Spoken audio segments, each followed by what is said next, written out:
अच्छा जी, पिछली क्लास में मैंने आपसे स्ट्रक्चर ऑफ डीएनए स्टार्ट करवाया था और डीएनए के बारे में मैंने आपको ये बताया था कि DNA is simply deoxy ribo nucleic acid. और डीएनए जो है, ये मैंने एक और बात आपको बताई थी कि ये पॉलीमर ऑफ न्यूक्लियोटाइड होता है। न्यूक्लियोटाइड का मतलब होता है कॉम्बिनेशन ऑफ थ्री।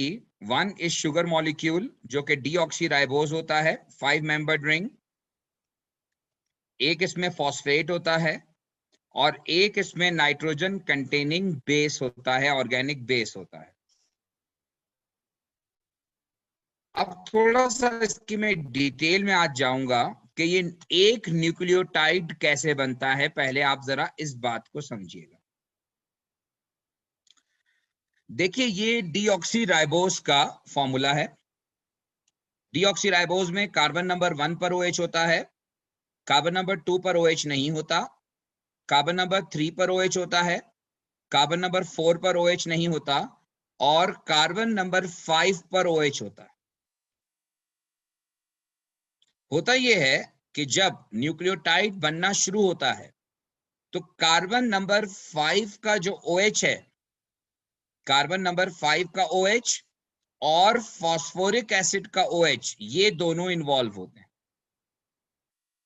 जिस तरह एस्टर लिंकेज बनता है कार्बोक्सिलिक एसिड और अल्कोहल के दरमियान, इसी तरह से यहां पर ये CH2OH अल्कोहल है और ये फास्फोरिक एसिड है जो हमारी बॉडी के अंदर मौजूद होता है, हमारे ब्लड के अंदर मौजूद होता है। ये दोनों आपस में मिलते हैं, वाटर मॉलिक्यूल एलिमिनेट होता है और कार्बन नंबर 5 के का जो OH है वो फास्फोरिक एसिड के साथ कनेक्ट हो जाता है और इस लिंकेज को कहा जाता है फॉस्फोएस्टर लिंकेज।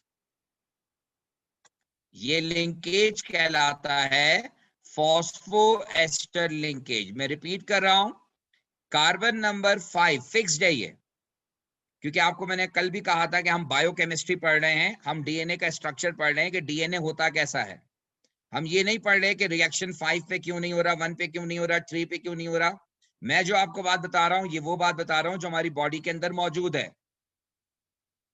तो कार्बन नंबर 5 के OH का H और फास्फोरिक एसिड का OH, ये मिलकर वाटर मॉलिक्यूल बनाते हैं और यहां से कंडेंसेशन होता है और आपस में इनका लिंक क्रिएट होता है कार्बन नंबर 5 के OH का फास्फोरस के साथ, और ये फॉस्फोएस्टर लिंकेज फॉर्म करता है। अच्छा, अब ये सिर्फ कार्बन 5 के साथ नहीं होता, शुगर मॉलिक्यूल का कार्बन 5 का OH as well as carbon number 3 का OH, जो कार्बन नंबर 3 होता है उसका OH, वो भी बिल्कुल सेम बिहेवियर शो करता है कि कार्बन नंबर 3 का OH एक और फॉस्फोरिक एसिड के साथ मिलता है and another phosphoester linkage is formed। यानी आप ये कह सकते हैं कि शुगर मॉलिक्यूल के कार्बन नंबर 3 का OH और शुगर मॉलिक्यूल के कार्बन नंबर 5 का OH, ये दोनों जो है वो फॉस्फेट के साथ या फॉस्फोरिक एसिड के साथ लिंक होते हैं। अब यहां इस डायग्राम में आप देखिए, ये मैंने सेंटर में सिंप्लीफाई करने के लिए शुगर मॉलिक्यूल लिखा है, इधर 3 लिखा है, इधर 5 लिखा है, जिसका मतलब यह है कि ये कार्बन नंबर 3 का OH है और ये कार्बन 5 का OH है। और शुगर मॉलिक्यूल के साथ एक फॉस्फेट कार्बन 3 पे अटैच होता है और एक फॉस्फेट कार्बन 5 पे अटैच होता है, और इस तरह से ये एक लॉन्ग चेन मॉलिक्यूल बनना शुरू होता है। देखें, phosphate sugar, phosphate sugar, phosphate sugar. Every sugar has 2 phosphate. एक उसके कार्बन नंबर 3 पे अटैच होता है और एक उसके कार्बन 5 पे अटैच होता है। दूसरी इंपॉर्टेंट बात यह है कि शुगर मॉलिक्यूल में जो कार्बन नंबर 1 होता है, उस कार्बन नंबर 1 पर जो है organic nitrogen containing organic base, ये आकर अटैच हो जाता है। अब एक फॉस्फेट, एक शुगर और एक ऑर्गेनिक बेस को कलेक्टिवली एक न्यूक्लियोटाइड कहा जाता है. So nucleotide is a combination of one phosphate, one sugar and one nitrogen containing organic base. ये एक न्यूक्लियोटाइड है और इस तरह से फिर ये न्यूक्लियोटाइड्स आपस में कनेक्ट होते जाते हैं और एक लॉन्ग चेन मॉलिक्यूल बना देते हैं जो डीएनए का एक बेसिक स्ट्रक्चर बनता है. होपफुली आपको मेरी बात समझ में आ गई होगी. अगर आपका कोई सवाल है तो पहले पूछ दीजिए. अभी इसमें बहुत सारी बातें करना बाकी. अभी तक के डिस्कशन में अगर किसी का कोई क्वेश्चन है तो वो पूछ सकता है.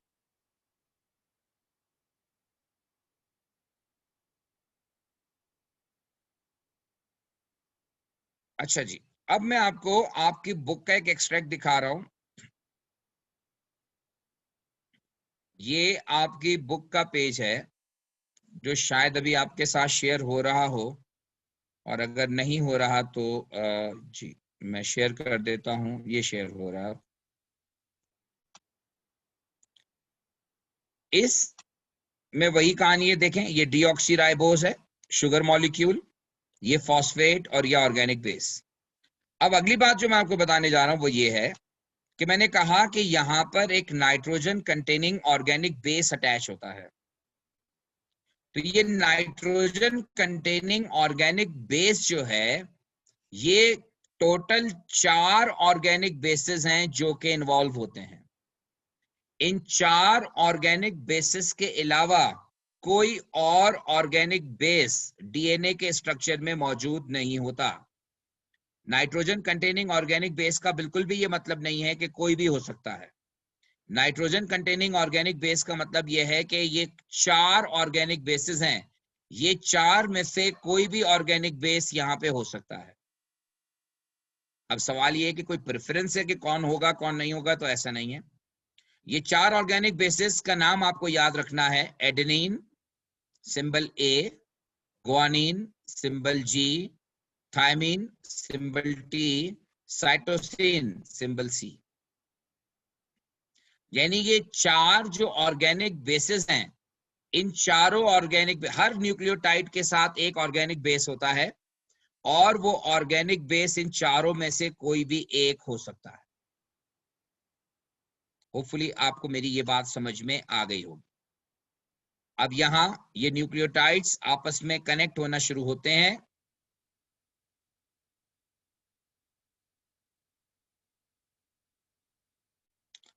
अच्छा, अब जरा सा इस डायग्राम पे आ जाइए.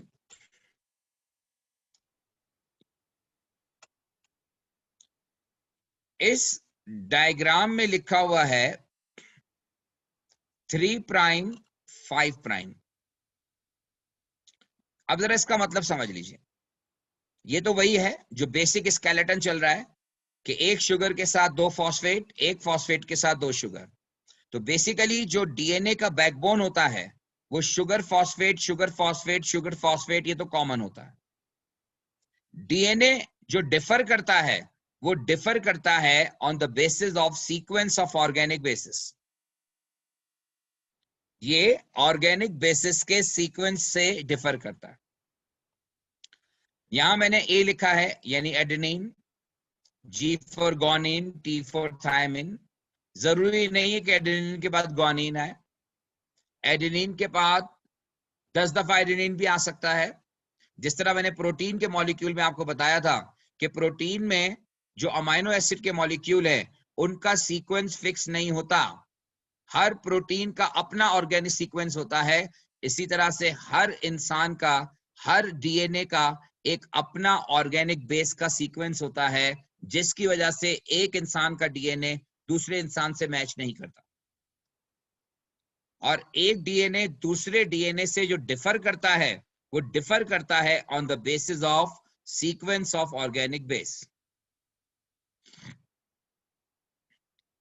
अच्छा, मैं बता रहा था आपको कि ये 3 प्राइम 5 प्राइम का मतलब क्या है. देखिए, शुगर मॉलिक्यूल, मैंने आपको बताया था कि शुगर मॉलिक्यूल में कार्बन नंबर 3 का OH और कार्बन नंबर 5 का OH, ये दोनों फॉस्फेट के साथ लिंक होते हैं। 3 प्राइम 5 प्राइम का मतलब ये है कि शुगर मॉलिक्यूल का कार्बन 3 जो है वो ऊपर की तरफ है और कार्बन 5 नीचे की तरफ है। ये मैंने बनाया है स्ट्रक्चर। कार्बन 3 ऊपर की तरफ है, कार्बन 5 का OH नीचे की तरफ है। इस चेन को कहते हैं 3 प्राइम 5 प्राइम।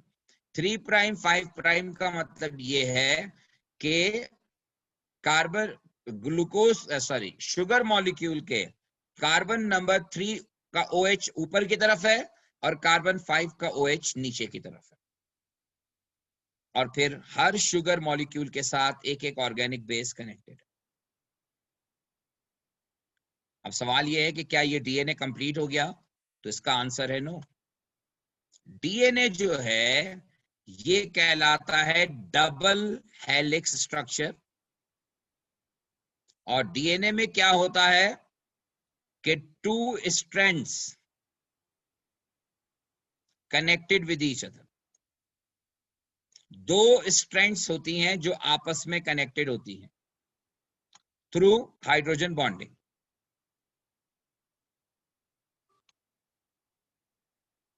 ये देखिए आप, ये है कि double strand structure, 2 strands are twisted to form a double helix। ये सवाल पूछा गया है पेपर में कि what is mean by double helix structure। तो डीएनए का जो स्ट्रक्चर होता है वो डबल हेलिक्स स्ट्रक्चर होता है। और डबल हेलिक्स स्ट्रक्चर का मतलब ये है कि 2 स्ट्रैंड्स जो हैं वो एक दूसरे के साथ ट्विस्ट होती हैं। और ये 2 स्ट्रैंड्स जो होती हैं ये हमेशा अपोजिट स्ट्रैंड्स होती हैं। क्या मतलब? एक स्ट्रैंड अगर 5 प्राइम 3 प्राइम है तो सेकेंड स्ट्रैंड जो उसके सामने होगी वो 3 प्राइम 5 प्राइम होगी। देखिए ये आपके सामने, मैं बुक का ही एक्सट्रैक्ट ले रहा हूं ताकि आपको समझने में आसानी हो। एक 5 प्राइम 3 प्राइम है। 5 प्राइम 3 प्राइम का मतलब ये है कि इसमें कार्बन नंबर 5 का OH ऊपर की तरफ है, कार्बन 3 नीचे की तरफ है। और 3 प्राइम 5 प्राइम का मतलब ये है कि 3 वाला OH ऊपर की तरफ है, 5 वाला OH नीचे की तरफ है। तो जब भी 2 डीएनए के स्ट्रैंड्स आपस में मिलते हैं, ये डबल स्ट्रैंड स्ट्रक्चर होता है, डबल हेलिक्स स्ट्रक्चर होता है, जिसमें ये 2 anti parallel chains, anti parallel का मतलब है कि एक 5 प्राइम 3 प्राइम और दूसरा 3 प्राइम 5 प्राइम। तो ये 2 एंटी पैरेलल चेन एक दूसरे के साथ ट्विस्ट होती है। एंटी पैरेलल चेन एक दूसरे के साथ ट्विस्ट होती हैं and making a double helix structure. ये डबल हेलिक्स स्ट्रक्चर फॉर्म करती है। होपफुली आपको मेरी बात समझ में आ गई होगी। कोई अगर सवाल है तो पूछ लीजिए।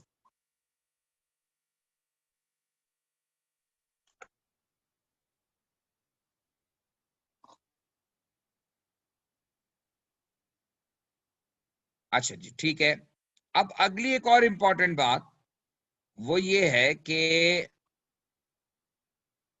एक कॉन्सेप्ट है कॉम्प्लीमेंट्री बेस पेयरिंग का।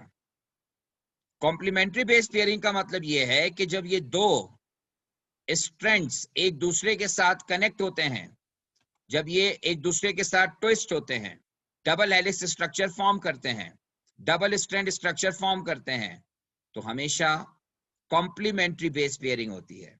कॉम्प्लीमेंट्री बेस पेयरिंग का मतलब ये है कि एडेनिन के सामने हमेशा थायमिन होता है और ग्वानिन के सामने हमेशा साइटोसिन होता है। यानी ये नहीं हो सकता कि थायमिन के सामने अपोजिट स्ट्रैंड में थायमिन आ जाए, या थायमिन के सामने अपोजिट स्ट्रैंड में साइटोसिन आ जाए, या ग्वानिन आ जाए। अब आप कहेंगे क्यों नहीं होता? उसकी डेफिनेटली उसकी भी लॉजिक्स हैं, but that is not a part of our syllabus. लेकिन एक बात ये समझ लीजिए कि हम, फिर मैं कह रहा हूं, बायोकेमिस्ट्री पढ़ रहे हैं, जो बॉडी में एग्जिस्ट कर रहा है हम उसके बारे में पढ़ रहे हैं। और एग्जिस्ट ये कर रहा है कि ऑब्जर्व ये किया गया है कि यहाँ कॉम्प्लीमेंट्री बेस पेयरिंग होती है। कॉम्प्लीमेंट्री बेस पेयरिंग का मतलब ये है कि थायमिन के सामने एडेनिन होगा, साइटोसिन के सामने ग्वानिन होगा। थायमिन के सामने एडेनिन होगा और साइटोसिन के सामने ग्वानिन होगा, ग्वानिन के सामने साइटोसिन, एडेनिन के सामने thymine. This is called as complementary base pairing. और ये वाली बात आपको इस डायग्राम में ज्यादा क्लियरली नजर आ रही होगी। ये डायग्राम आप देखें, थायमिन के सामने adenine, cytosine guanine, guanine cytosine, thymine adenine. दूसरी इंपॉर्टेंट बात कि जब ये डबल स्ट्रैंड्स एक दूसरे को अट्रैक्ट कैसे करते हैं, ये दो एंटी पैरेलल स्ट्रैंड्स जो हैं ये एक दूसरे को अट्रैक्ट कैसे करते हैं, तो उसका आंसर है हाइड्रोजन बॉन्ड। ये जो ऑर्गेनिक बेसिस हैं, इन ऑर्गेनिक बेसिस के दरमियान हाइड्रोजन बॉन्डिंग और वैन डर वाल्स फोर्सेस मौजूद होती है। Hydrogen bonding is more important. और एडेनिन और थायमिन में दो हाइड्रोजन बॉन्ड होते हैं, ग्वानिन और साइटोसिन के दरमियान 3 जगहों पे हाइड्रोजन बॉन्ड बनता है। तो ये भी आपको मालूम होना चाहिए कि एडेनिन एंड थायमिन में complementary base pairing, guanine and cytosine में कॉम्प्लीमेंट्री बेस पेयरिंग। और इससे अगली बात जो आपको पता होनी चाहिए वो ये है कि एडेनिन और थायमिन के दरमियान 2 हाइड्रोजन बॉन्ड होते हैं, जबकि ग्वानिन और साइटोसिन के दरमियान 3 हाइड्रोजन बॉन्ड्स होते हैं। एडेनिन और थायमिन के दरमियान 2 हाइड्रोजन बॉन्ड होते हैं, ग्वानिन और साइटोसिन के दरमियान 3 हाइड्रोजन बॉन्ड होते हैं।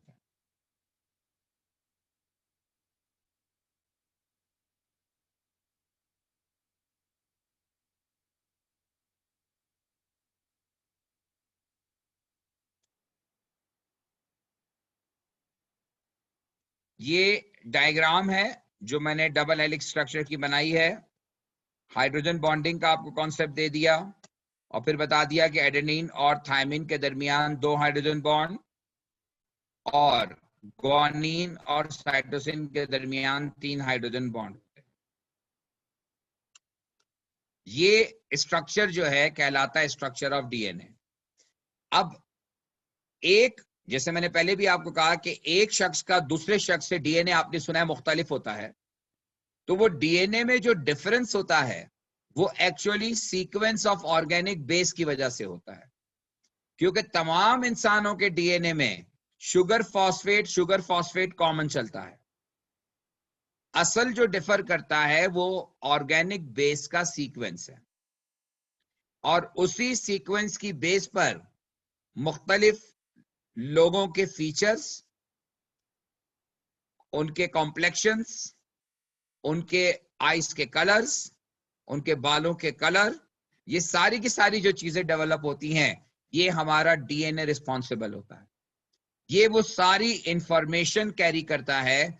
इसीलिए एक इंसान का फीचर दूसरे इंसान के फीचर से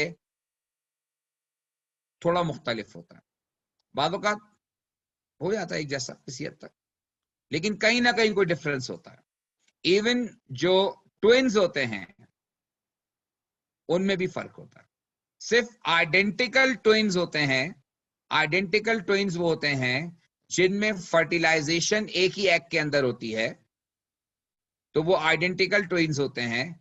आइडेंटिकल ट्विन्स का डीएनए सेम होता है, लेकिन जो नॉन आइडेंटिकल ट्विन्स होते हैं, यानी कि जिनके 2 अलग अलग एग के अंदर जो है वो फर्टिलाइजेशन का प्रोसेस होता है, इवन उनका भी डीएनए डिफर करता है।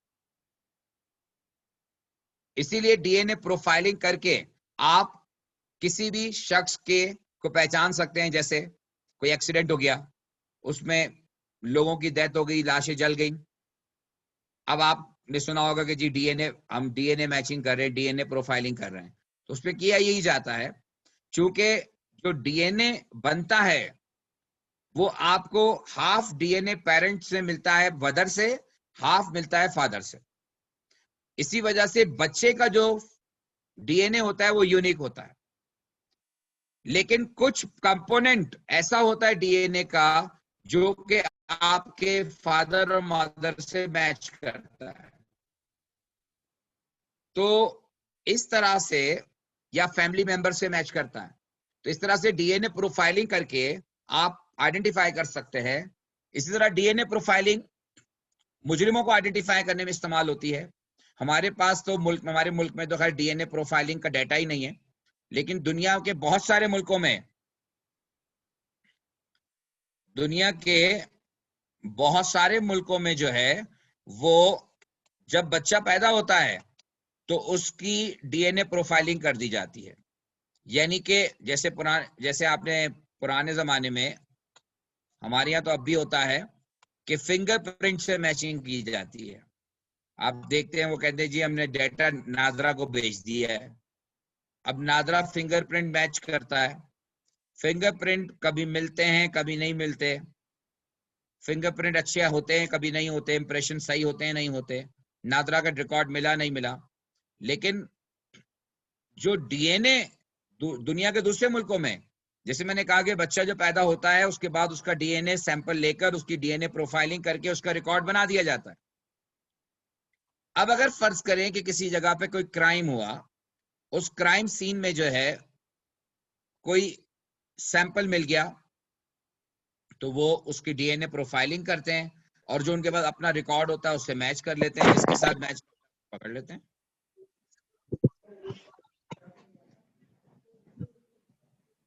तो डीएनए प्रोफाइलिंग, डीएनए आइडेंटिफिकेशन बड़ा इंपॉर्टेंट टूल है।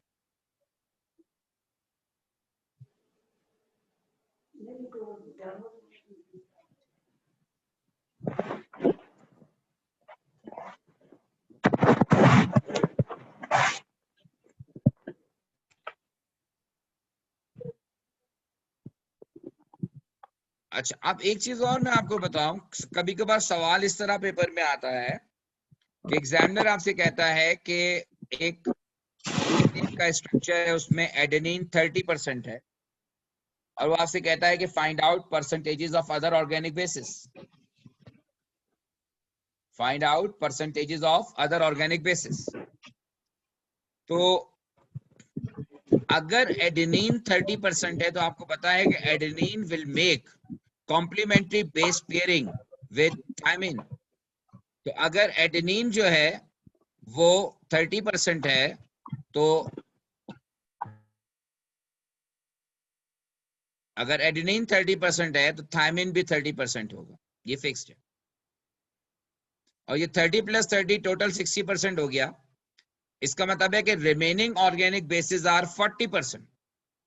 और 40% क्या है? Cytosine and guanine.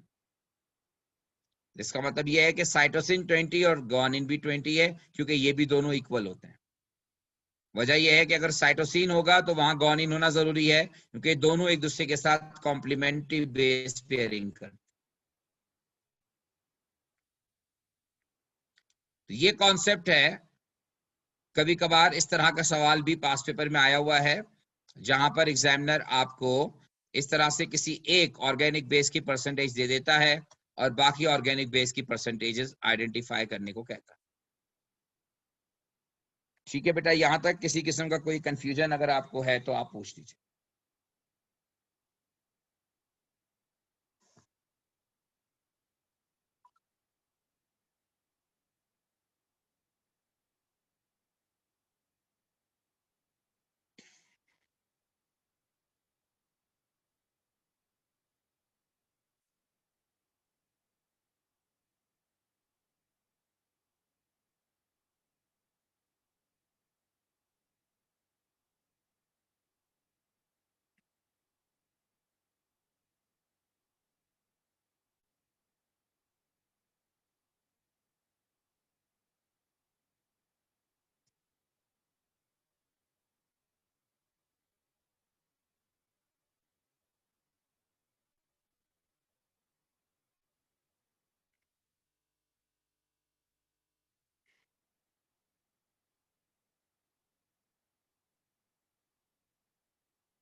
अच्छा जी, अब इससे लास्ट कंपोनेंट पे मैं आता हूं और वो है concept of replication of DNA. देखें, ये हम ऑलमोस्ट अपने एंड पर हैं और इसके बाद इंशाल्लाह हम ट्रांजिशन एलिमेंट शुरू कर देंगे, अगला चैप्टर। ये पॉलीमराइजेशन इसके साथ ही ऑर्गेनिक हमारा कंप्लीट हो जाएगा। अब एक सामने आपके इस डायग्राम में नजर आ रहा है एक टर्म लिखी हुई रेप्लिकेशन। रेप्लिकेशन बेसिकली हम कहते हैं कॉपी ऑफ डीएनए के बनने को। देखिए, जब फर्ज करें फर्टिलाइजेशन हो गई, एक सेल बन गया, एक जिंदगी शुरू हो गई। अब वो सेल फर्दर डिवाइड होगा इनटू मोर सेल्स ताकि वो ऑब्जेक्ट ग्रो करे, सेल डिवीजन होगी। तो ड्यूरिंग सेल डिवीजन हर सेल अपनी कॉपी प्रोड्यूस करेगा। वो कॉपी उसी वक्त बनेगी जब उसका डीएनए मैच करेगा।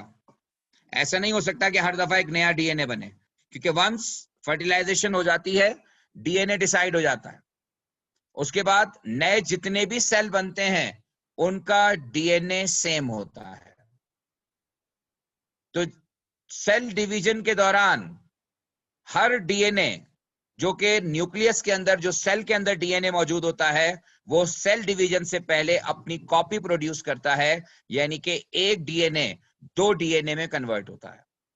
तो डीएनए की जो कॉपी होती है, copying of DNA is called replication. यहां लिखा हुआ है कि the process of copying DNA during cell division is called replication. Replication में हमेशा एक डीएनए जो है वो अपना जैसा एक आइडेंटिकल डीएनए जनरेट करता है, ताकि जब सेल डिवीजन हो तो दोनों सेल के पास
अच्छा जी, तो अब देखिए, अब ये फाइनली समझ लीजिए कि रेप्लिकेशन का प्रोसेस होता कैसे है। रेप्लिकेशन में पहला स्टेज ये होता है कि जो डीएनए है,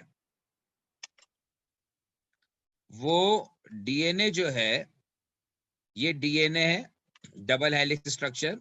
अगर स्क्रीन आपके साथ शेयर होपफुली हो रही होगी, ये है डीएनए का डबल हेलिक्स स्ट्रक्चर।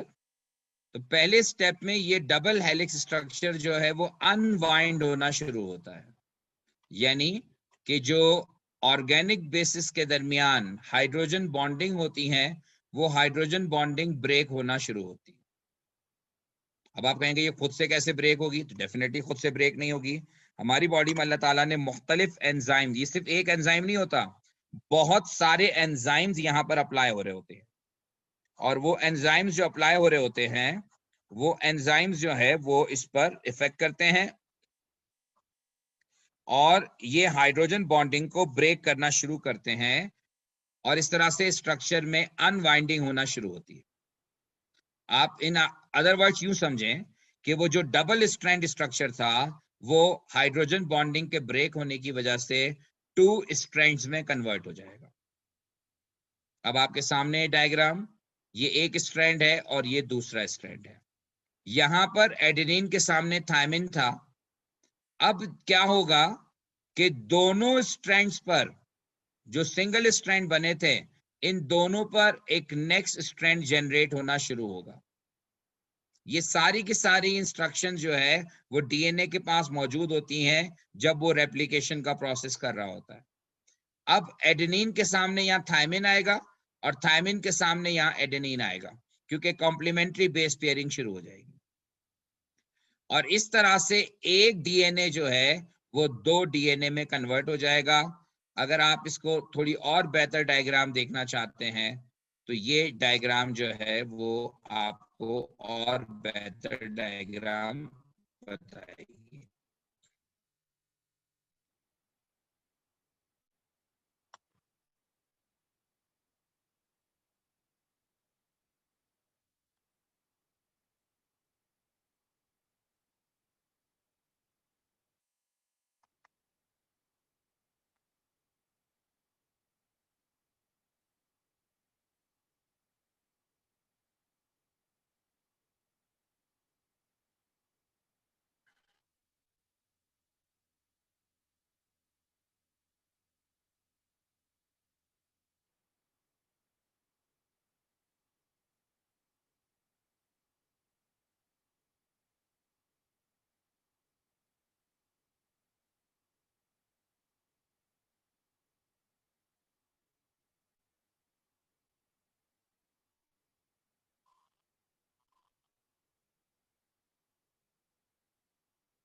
अच्छा जी, अब ये रेप्लिकेशन की डायग्राम है।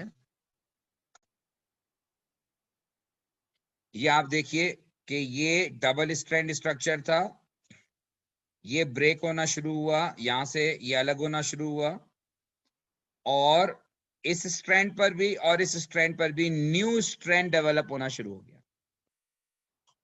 दोनों जो सिंगल स्ट्रैंड्स बने थे, दोनों सिंगल स्ट्रैंड्स पर जो है वो कॉम्प्लीमेंट्री पेयरिंग शुरू हो गई, और कॉम्प्लीमेंट्री पेयरिंग से क्या हुआ कि एक जो डीएनए था वो फाइनली 2 डीएनए में कन्वर्ट हो गया। और यहाँ पे की दी हुई है, ये एडेनिन, ये थायमिन, साइटोसिन एंड ग्वानिन। तो अब देखें, यहाँ पर आप देख सकते हैं कि ये जो था ये साइटोसिन था, इसके सामने ग्वानिन होगा, और इधर अगर आप देखें तो अगेन ये साइटोसिन है, इसके सामने ग्वानिन है, तो यहाँ भी साइटोसिन के सामने ग्वानिन आ गया। तो बेसिकली रेप्लिकेशन के दौरान एग्जैक्टली कॉपी प्रोड्यूस होती है डीएनए की, लिहाजा जब सेल डिवीजन का प्रोसेस होता है तो ड्यूरिंग सेल डिवीजन इसी तरह से कॉपी प्रोड्यूस करता है डीएनए अपनी, और फाइनली जो है वो एक डीएनए 2 डीएनए में कन्वर्ट हो जाता है। हाँ, इसके दौरान अगर किसी गलती की वजह से बाद औक़ात होता है कि वो सही तरह से कॉपी नहीं कर पाता, किसी भी प्रॉब्लम की वजह से, किसी भी डिफेक्ट की वजह से, उसे फिर म्यूटेशन कहा जाता है। जैसे आजकल आप सुन रहे होंगे कि जनाब जो कोरोना वायरस है वो म्यूटेट हो गया है। तो म्यूटेशन में यही होता है कि जो ऑर्गेनिक बेस का सीक्वेंस है वो ऑल्टर हो जाता है। ऑर्गेनिक बेस का सीक्वेंस जब ऑल्टर होता है तो वो डेफिनेटली जो है प्रॉपर्टीज को चेंज कर देता है। तो बाद औक़ात म्यूटेशन जो है उससे कोई फर्क पड़ता है, बाद औक़ात नहीं पड़ता। तो ये हमारी ह्यूमन बॉडी के अंदर भी होता है। लेकिन आरएनए जो होता है ये डीएनए है। जो आपका कोरोना वायरस है वो आरएनए है। आरएनए में और डीएनए के स्ट्रक्चर में फर्क होता है। आरएनए ज्यादा तेजी से रेप्लिकेट करता है, और आरएनए के अंदर जो है वो म्यूटेशन का फिनोमेना भी ज्यादा तेजी के साथ होता है। तो ये जनाब अली आपके सामने जो है रिमेनिंग कहानी थी जो पॉलीमराइजेशन से रिलेटेड थी। अब आपका काम यह है कि आप बुक से पॉलीमराइजेशन का टॉपिक पढ़ें, उसके बाद बुकलेट को सॉल्व करें। ऑर्गेनिक पूरा कंप्लीट हो गया है। अब नेक्स्ट क्लास में आप चाहें तो हम ऑर्गेनिक के पास पेपर्स भी कर सकते हैं, और पेपर 5 वैसे तो हमारा फ्राइडे का पेपर 5 होता है जी। पेपर 5 के लिए हमने कौन सा दिन रखा था?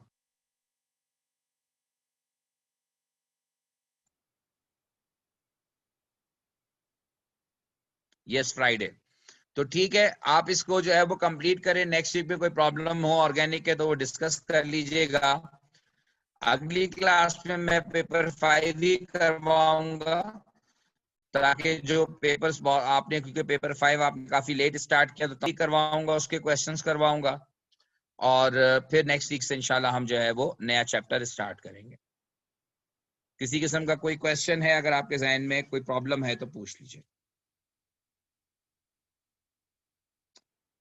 राइट जी, तो अब इंशाल्लाह बात होगी नेक्स्ट फ्राइडे।